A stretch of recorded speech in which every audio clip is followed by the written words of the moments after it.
हरिद्वार में महाकुंभ का तीसरे दिन स्नान के लिए उमड़ा जन सैलाब। कोरोना गाइडलाइंस के साथ चल रहा है महाकुंभ।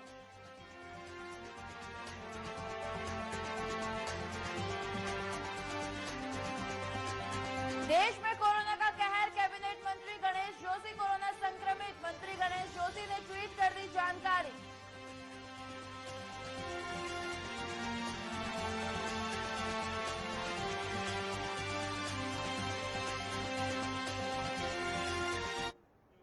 वंदे मातरम, आप देख रहे हैं नेटवर्क 10 और मैं हूं आपके साथ निहारिका नाथ। रुक करते हैं खबरों की ओर। पूर्व मुख्यमंत्री त्रिवेंद्र सिंह रावत के कार्यकाल में बनाए गए दायित्वधारियों को हटा दिया गया है। जी हां, मुख्यमंत्री तीरथ सिंह रावत के निर्देश पर मुख्य सचिव ओम प्रकाश ने आदेश जारी किए। दायित्वधारियों को हटाए जाने के बाद सूबे में सियासत जारी है।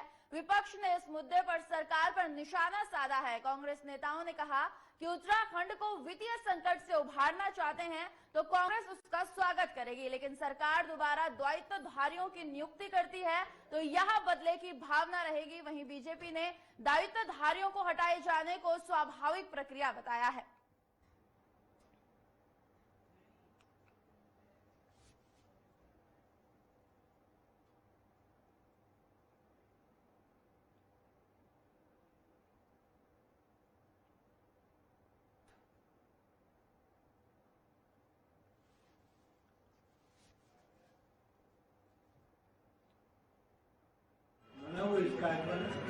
सरकार नए बदलाव करे, उत्तराखंड को अगर लाभ हो रहा हो तो हम स्वागत करेंगे।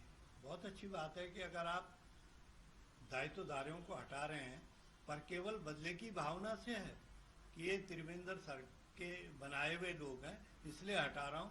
अगर आप न बनाएं तो हम स्वागत करेंगे कि आपने वित्तीय संकट से उबारने के लिए कोशिश की है। सीएम तीरथ सिंह रावत ने राजकीय प्राथमिक विद्यालय धोबीघाट दुगड्डा में आयोजित रात्रि चौपाल में वर्चुअल माध्यम से आम जन की समस्या सुनी। वहीं चौपाल में आए 21 समस्याओं में से 17 का मौके पर ही निस्तारण कर दिया। सीएम तीरथ ने चौपाल में आई सभी समस्याओं को अधिकारियों से गंभीरता से लेने के निर्देश दिए। मुख्यमंत्री ने कहा कि जनता को किसी भी कार्य हेतु सरकारी दफ्तरों के चक्कर न लगाने पड़े।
देश में कोरोना का कहर लगातार जारी है। उत्तराखंड में भी कोरोना बढ़ रहा है। कैबिनेट मंत्री गणेश जोशी भी कोरोना संक्रमित हो गए हैं। उन्होंने ट्वीट कर इसकी जानकारी दी है।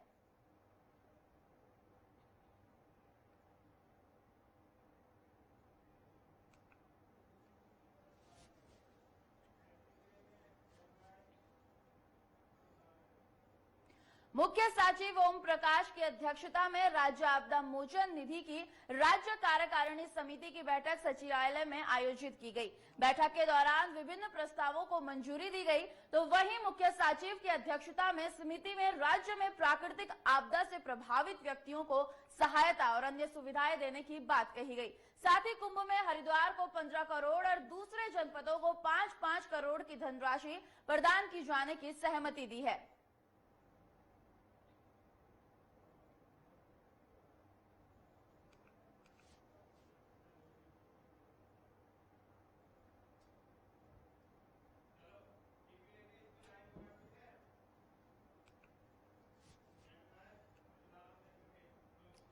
महाकुंभ का आगाज हो चुका है और आज महाकुंभ का तीसरा दिन है और इस मौके पर हरिद्वार में जनसैलाब देखने को मिल रहा है। हरिद्वार को दुल्हन की तरह सजाया गया है। कुंभ मेले में कोरोना गाइडलाइंस का भी सख्ती से पालन किया जा रहा है। बता दें, हरिद्वार आने वाले श्रद्धालुओं को अपनी कोविड की नेगेटिव रिपोर्ट के साथ लाना अनिवार्य है।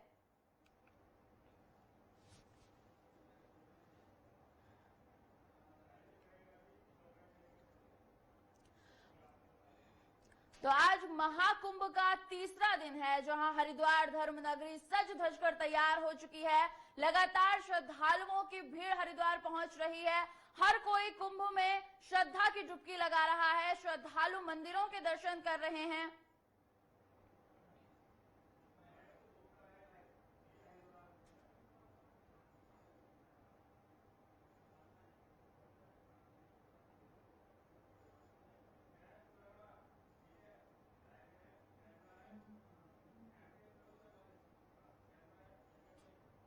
और इसी खबर पर ज्यादा जानकारी के साथ हमारे संवाददाता मयंक वर्मा हरिद्वार से हमारे साथ जुड़ गए हैं। तो मयंक, आपसे जानना चाहेंगे कि आज महाकुंभ का तीसरा दिन है, तो यानी हरिद्वार में तैयारियों को लेकर क्या कुछ तैयारियां नहीं देखी जा रही हैं? जी बिल्कुल निहारिका, मैं आपको बता दूं कि आज महाकुंभ का तीसरा दिन है और मैं इस समय हरकी पैड़ी के पास वाले घाट पर मौजूद हूं और यहां पर लोग बाग आस्था की डुबकियां लगा रहे हैं। मैं आपको अपने सहयोगी से कहना चाहूंगा, वो दिखाए कि किस तरीके से वो लोग गंगा घाटों पर सुबह 4 बजे से ही यहाँ पर स्नान कर रहे हैं। और अगर हम बात करें कोविड की, तो क्योंकि देखिए 72 घंटे की नेगेटिव रिपोर्ट लानी जरूरी है और जो कोई अभी श्रद्धालु हरिद्वार आ रहे हैं और जो रिपोर्ट नहीं ला पा रहे हैं, उनकी रैंडमली और RT-PCR की जो जाँच है वो यहाँ पर कराई जा रही है। मैं अपने सहयोगी से कहूँगा कि वो आपको और कुछ यहाँ चीजें दिखाएं, क्योंकि लोग आ रहे हैं, गंगा में स्नान कर रहे हैं। और यहाँ पर सबसे बड़ी बात है, मैं आपको बता दूं कि जगह जगह जो घाट है, ये तमाम जगह है, उन पे जो कोविड केंद्र है वो लगाए गए हैं, जहाँ पर उनकी रैंडमली जांच की जा सकती है। और उसके बाद को बता दूं कि कुछ श्रद्धालु भी हमारे साथ यहाँ पर है। मैं उनसे जानना चाहूंगा कि ये कहाँ से आए हैं, कोविड का कितना यहाँ ये पालन करें। भाई साहब, कहाँ से आप आए हैं, क्या आपको दिक्कतें हुई है? दिक्कत हमें कुछ नहीं हुई है, शाहजहांपुर यूपी से आए हैं। आपने आस्था की डुबकी लगाई है महाकुंभ में, कैसा आपको महसूस हो रहा है? अच्छा महसूस हो रहा। जी बिल्कुल, यहाँ कुछ महिलाएं भी हैं हमारे साथ, हम इनसे भी जानेंगे। कहाँ से आए हैं? शाहजहांपुर से। शाहजहांपुर से आप आए हैं। कैसी आपने आज आस्था की महाकुंभ में डुबकी लगाई? बहुत बहुत अच्छा लगा। आप आए थे, वो क्या मनोकामना की है? मनोकामना मेरे वहाँ पर जांच वगैरह करवा के तब आए यहाँ पर। कोविड की गाइडलाइन का आपने पालन किया? जी जी जी जी जी जी जी जी जी जी जी जी जी कुछ नहीं। बिल्कुल, ये देखिए 72 घंटे की जो नेगेटिव रिपोर्ट है वो यहाँ पर लोग लेकर पहुंच रहे हैं। और निहारिका, मैं आपको बता दूं कि जो इस बार कुंभ में आस्था की डुबकी है वो आसान नहीं है, क्योंकि काफी चरणों से गुजरने के बाद ही लोगों को महाकुंभ में आस्था की डुबकी लगाने का जो है वो यहाँ मौका मिल रहा है। जी निहारिका, बिल्कुल मैं आपको बताना चाहूंगा, दिखा दूं मैं आपको और कुछ नजारे। मयंक, देश के कोने कोने से लोग हरिद्वार पहुंच रहे हैं। कोई यूपी से आया है, कोई बिहार से, कोई हरियाणा से, इतनी जगहों से लोग आ रहे हैं। तो क्या अब तक कोई कोरोना का मामला सामने निकल कर आया है? जो रैंडम चेकिंग यहाँ पर कोरोना की जा रही है, क्या इस तरह का कोई मामला सामने आया है मयंक? जी बिल्कुल, मैं आपको बता दूं निहारिका कि अभी तक जो है कि रैंडमली टेस्टिंग में तो यहाँ कोरोना के मरीज यहाँ पर सामने नहीं आए हैं, लेकिन जो यहाँ स्थानीय हैं उनके कोरोना पॉजिटिव वो यहाँ नजर आ रहे हैं। और कल भी यहाँ पर जो बॉर्डर पे जो 72 घंटे के रिपोर्ट वाले लोग नहीं थे, जो नहीं आए, उन 450 लोगों को बॉर्डर से ही वापसी घर जाना पड़ा। वो आस्था की डुबकी यहाँ लगाने के लिए महाकुंभ में नहीं पहुंचे हैं, क्योंकि अभी पूरा महीना पड़ा है महाकुंभ में स्नान करने के लिए। तो जो सरकार का कहना है कि आप वापस जाइए अपने गंतव्य पे और 72 घंटे की जो नेगेटिव रिपोर्ट है आप उसके साथ हरिद्वार में आइए और बेखौफ आके कुंभ को भव्य, दिव्य और सुरक्षित बनाइए, क्योंकि सरकार कटिबद्ध है कि कुंभ को भव्य, दिव्य और सुरक्षित बनाने के लिए। तो आप मेरे साथ देख सकते हैं, यहाँ कुछ नज़ारे हैं, यहाँ पर कुछ नज़ारे हैं, देखिए, क्योंकि ये जो घाट है वो बिरला घाट है। यहाँ पे लोग आ रहे हैं, साधु संत भी यहाँ पर सुबह सुबह डुबकियां यहाँ पर आपको लगाते हुए नजर आएंगे, क्योंकि दूर दराज से साधु संत आए हुए हैं और वो गंगा में सिर्फ आस्था की डुबकी लगाते हैं, क्योंकि महाकुंभ जो है वो 12 साल में आता है और 12 साल में आने के लिए जो सबसे ज्यादा आकर्षण का केंद्र रहते हैं वो नागा साधु ही होते हैं, जो कुंभ की वो भव्य और दिव्य बनाने में लगे रहते हैं। और जी बिल्कुल यहाँ पर क्योंकि लोग जो है आस्था की जो डुबकियां हैं वो लगा रहे हैं। अब देखना यह है कि क्योंकि कोरोना अपना पैर पसारता जा रहा है कि इस बीच में कोरोना के चलते हुए जो आस्था की डुबकी है वो कितने श्रद्धालु लगा पाते हैं, क्योंकि 12 अप्रैल को जो है वो पहला शाही स्नान यहाँ पर होना है। उसमें तादाद देखते हैं कि पहले जो एक शाही स्नान यहाँ महाशिवरात्रि का हुआ है उसी के तर्ज पर लोग यहाँ पर आएंगे, क्योंकि उस समय भी लगभग 40 लाख लोगों ने यहाँ श्रद्धा की आस्था की डुबकी लगाई थी। और जो अनुमान लगाया जा रहा है, सरकारी अनुमान है, वो लगभग 50 लाख लोगों से ऊपर का है कि 50 लाख श्रद्धालु हरिद्वार पहुंचने की यहाँ पर संभावनाएं जताई जा रही है। और अगर हम बात करें कोरोना की जांच की, तो यहाँ पर शासन प्रशासन और जो मेला प्रशासन है वो पूरी तरीके से सतर्क यहाँ नजर आ रहा है। और क्योंकि जो मेला पुलिस है उसके लिए एक बहुत बड़ी चुनौती यहाँ पर देखने को मिल रही है, क्योंकि जो दूर दराज से जो लोग आ रहे हैं वो बिल्कुल यहाँ पर किसी भी असुविधा ना हो किसी को, इसलिए जो केंद्र की और राज्य सरकार की गाइडलाइन है उसका अनुपालन करना यहाँ पर बहुत अनिवार्य है। और हम भी यही अपील करेंगे अपने दर्शकों से, अपने श्रद्धालुओं से जो हरिद्वार पहुंच रहे हैं वो आए, गंगा में स्नान करें, लेकिन जो कोविड की गाइडलाइन है उसका भी पालन करें, क्योंकि स्वस्थ रहेंगे तभी जाके। महाकुंभ का यहाँ पर तीसरा दिन है, धर्म नगरी सज धज कर तैयार है, कोरोना की गाइडलाइंस का भी पालन किया जा रहा है। तमाम जानकारियों के लिए धन्यवाद मयंक। और इसी के साथ रुकते हैं यहाँ पर एक छोटे से ब्रेक के लिए, जल्द हाजिर होते हैं।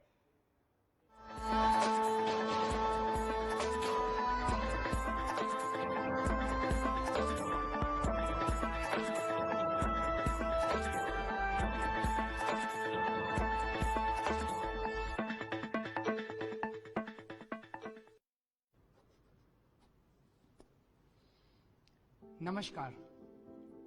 हमारे देश के वैज्ञानिकों ने काफी मेहनत के बाद कोरोना वैक्सीन बनाई है। कुछ लोग ये वैक्सीन लगवाने से डर रहे हैं। मैं उन्हें बताना चाहता हूं कि ये वैक्सीन पूरी तरह से सेफ है। मैं खुद एक शुगर का मरीज हूं और मेरे माँ बाबूजी काफी बुजुर्ग हैं। मैंने ये वैक्सीन खुद भी लगवाई है और अपने माँ बाबूजी को भी लगवाई है। ये वैक्सीन पूरी तरह से सुरक्षित है। इसलिए मैं आपसे अपील करना चाहता हूं कि अगर आप वैक्सीन लगवाने के लिए एलिजिबल हैं तो वैक्सीन जरूर लगवाइए। सभी सरकारी केंद्रों में यह वैक्सीन बिल्कुल मुफ्त है। मुझे आपकी सुरक्षा की बहुत चिंता है। अब कोरोना की वैक्सीन आ गई है। अगर अब भी हम वैक्सीन ना लगवाएं और हमें कोरोना हो जाए तो ये तो ठीक नहीं होगा ना। तो अगर आप वैक्सीन लगवाने के लिए एलिजिबल हो तो तुरंत जाकर वैक्सीन लगवाओ। और एक जरूरी बात, वैक्सीन लगवाने के बाद भी मास्क पहने, बार बार हाथ धोएं और सोशल डिस्टेंसिंग का पालन करते रहें। जय हिंद।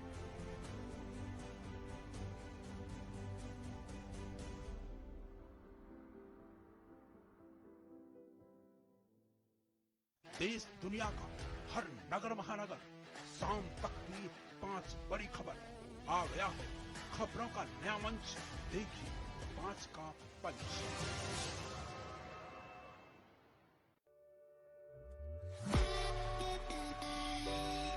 चटपटी चाट हो या फिर हो तीखी चाउमीन, पंजाबी खाने का तड़का हो या फिर हो मुगलई खाने की खुशबू, पहाड़ी दाल का जायका हो या फिर हो दक्षिण का डोसा, बाल मिठाई की मिठास हो या हो मनपसंद रसगुल्ले की बात, किस दुकान की रेसिपी में क्या है स्वाद का राज? हम खाएंगे भी और आपको दिखाएंगे भी।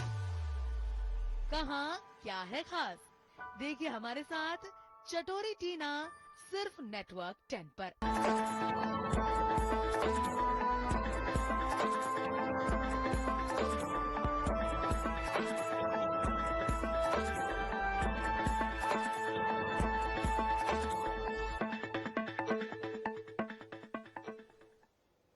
ब्रेक के बाद एक बार फिर स्वागत और बढ़ते हैं अगली खबर की ओर। ऋषिकेश बद्रीनाथ हाईवे पर तोता घाटी को 31 मार्च तक सड़क चौड़ीकरण के लिए बंद रखा गया था, लेकिन तोता घाटी के छोटे बड़े वाहनों के लिए खोल दिया गया है। बता दें कि ऑल वेदर रोड केटिंग के चलते तोता घाटी को पूरी तरीके से बंद कर दिया गया था, जिसके चलते लोगों को ऋषिकेश से चंबा टिहरी होते हुए जाना पड़ता था, जिससे लोगों को काफी परेशानियों का सामना करना पड़ रहा था। लेकिन अब रोड की कटिंग का कार्य लगभग पूरा हो चुका है। इसके अलावा 4 स्थानों पर दीवार बनने का काम हो रहा है। हालांकि अभी छोटे वाहनों को ही जाने की अनुमति प्रशासन द्वारा दी गई है और जल्द ही कार्य पूर्ण होने पर बड़े वाहनों का आवागमन भी शुरू कर दिया जाएगा। इससे पहले लोग ऋषिकेश से टिहरी होते हुए यहां से जा रहे थे।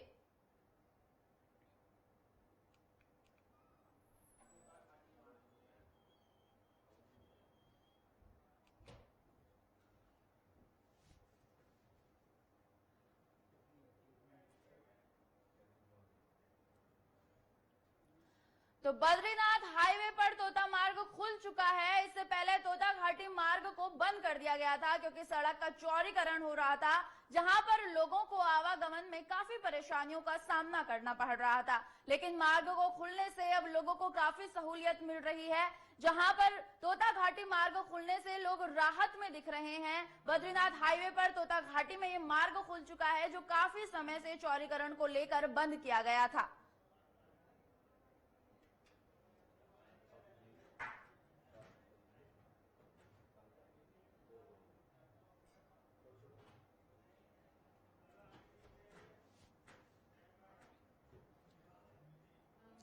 काठगोदाम रेलवे स्टेशन कुमाऊं का सबसे आखिरी रेलवे स्टेशन है, यानी कि दिल्ली, यूपी समेत अन्य राज्यों से आने वाले ट्रेनों का आखिरी स्टॉपेज काठगोदाम रेलवे स्टेशन है। ऐसे में यहां बड़े पैमाने पर बाहर से यात्री नैनीताल, अल्मोड़ा, रानीखेत, चंपावत, बागेश्वर और पिथौरागढ़ जैसे पर्यटक स्थलों पर जाते हैं। कोरोना के बढ़ते मामलों को देखते हुए प्रशासन ने काठगोदाम रेलवे स्टेशन पर आ रहे यात्रियों की कोरोना जांच करनी शुरू कर दी है। जिन यात्रियों के पास RT-PCR की नेगेटिव रिपोर्ट है, उनका कोरोना सैंपल नहीं लिए जाएंगे। एसडीएम विवेक राय की निगरानी में स्वास्थ्य विभाग की टीम ने शताब्दी एक्सप्रेस से आने वाले यात्रियों की कोरोना जांच के लिए सैंपल लिए। वहीं कई यात्रियों ने RT-PCR रिपोर्ट भी चेक करा लिया गया। एसडीएम विवेक राय और सीएमओ रश्मि पंत ने जानकारी देते हुए बताया कि कोरोना को लेकर प्रशासन और स्वास्थ्य विभाग पूरी तरह से सतर्क है। सभी यात्रियों से अपील की जा रही है कि वो अपनी RT-PCR की नेगेटिव रिपोर्ट लेकर आए, नहीं तो उनको रेलवे स्टेशन पर कोरोना की जांच करवानी होगी।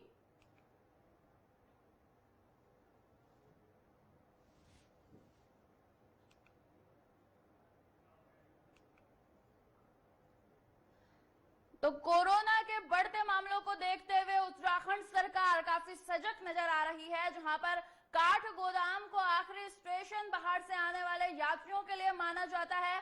काठगोदाम पर कोरोना की जांच होनी शुरू कर दी गई है। यात्रियों को RT-PCR रिपोर्ट के साथ आना ही अनिवार्य कर दिया गया है, क्योंकि एक तरफ कोरोना के मामले लगातार बढ़ रहे हैं। इसलिए उत्तराखंड सरकार ने यह फैसला लिया है कि RT-PCR रिपोर्ट के साथ ही कोई भी यात्री, कोई भी पर्यटक उत्तराखंड में आए।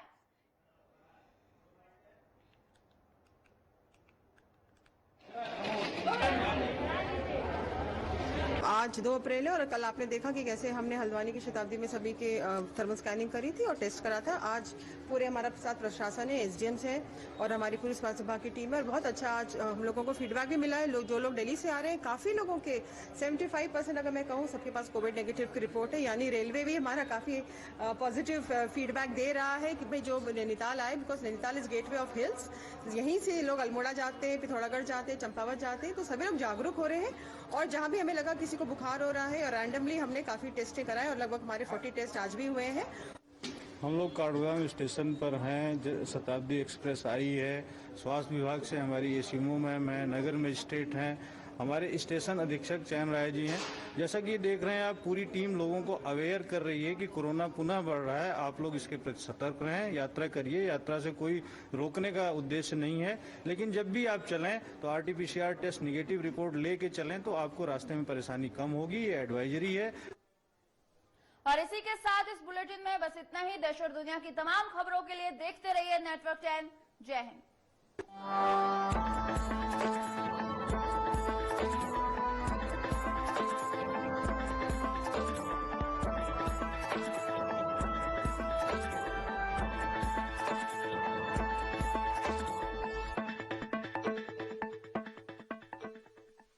वंदे मातरम, आप सभी का चर्चा है खास में स्वागत।